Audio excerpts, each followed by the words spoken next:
Somaliland maalmihii u dambeeyay waxa hadalhayn weyn ay ka taagnayd safar la sheegay inuu ku imanayo ra'iisul wasaaraha Itoobiya Mudane Abiy Ahmed oo uu helinayo madaxweynaha Soomaaliya Maxamed Cabdullaahi Farmaajo. bulshada kala duwan ee Somaliland ayaa siyaabo kala duwan ugu hadalhayay goobaha ay bulshada ku kulmaan iyo sidoo kale baraha bulshada. hadda waxa dhinacayga fadhiya fanaanka weyn ee caanka ah ee Cabdikariim Jago oo inta badan qaada heeso uu ku difaacayo qaranka Somaliland. فنان كسر دو تلفزيون كسهان وجورين سيدو أركتها سفر كلا شيء إنه كوي من يوم مدحونا الصومالي محمد عبد الله فرماجو حقا أنا وحان كشيء يا رئيس الوزراء يسقون نوع إيمانية أبي والصور دوين يا يسقى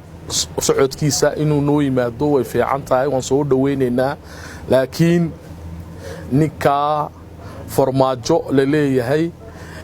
golaheena xukuumadeena ma ogola inuu imaado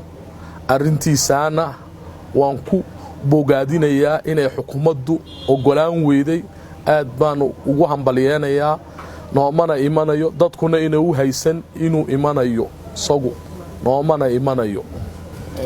waayahay shacabka Somaliland fariinta u diraysan maxay tahay shacabka Somaliland waxaan leeyahay السجان أو هاو كاديان بريطولنا واقع مدحوينه قلها برلمانكا أرتجية ورعد كشيء جدونا مركا هاو كاديان انتا أو مدحوينه ورعد كان يو أسك السجان. أنت بتروح القطاع هيسو أكيد في عيسو قرن كسمالنا بالهيسها يجا نجم خشين كتير. هل هيسو أنا نوج على هيبة ترته عندك كو أمانة يو يا قرن كبا كاسوا محي قرن وحو دقاقا حدقاها وديلما مركودو معوضي ودلين حوغا يشي مركودو معوضي ودلين حوغا يشي عنكو وحو دبوبا qabyo ay dhamaata dhulka waxa ku jira iyo baddo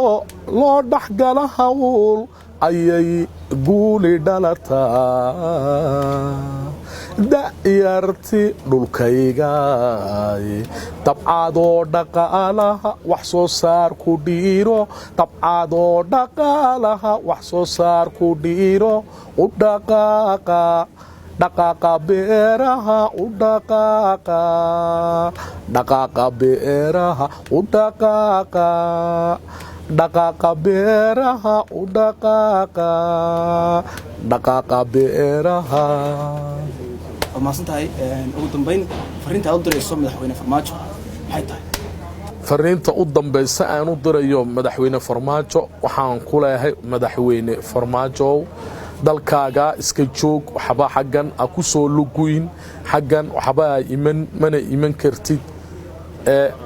halkaaga iska joog Somaliland waa qaran tashaday duco iyo habaar midna uma baahna Cabdisalaan Axmed Cawad Cabdi Jermani wararka iyo warbixinaha Sahan TV Hargeysa.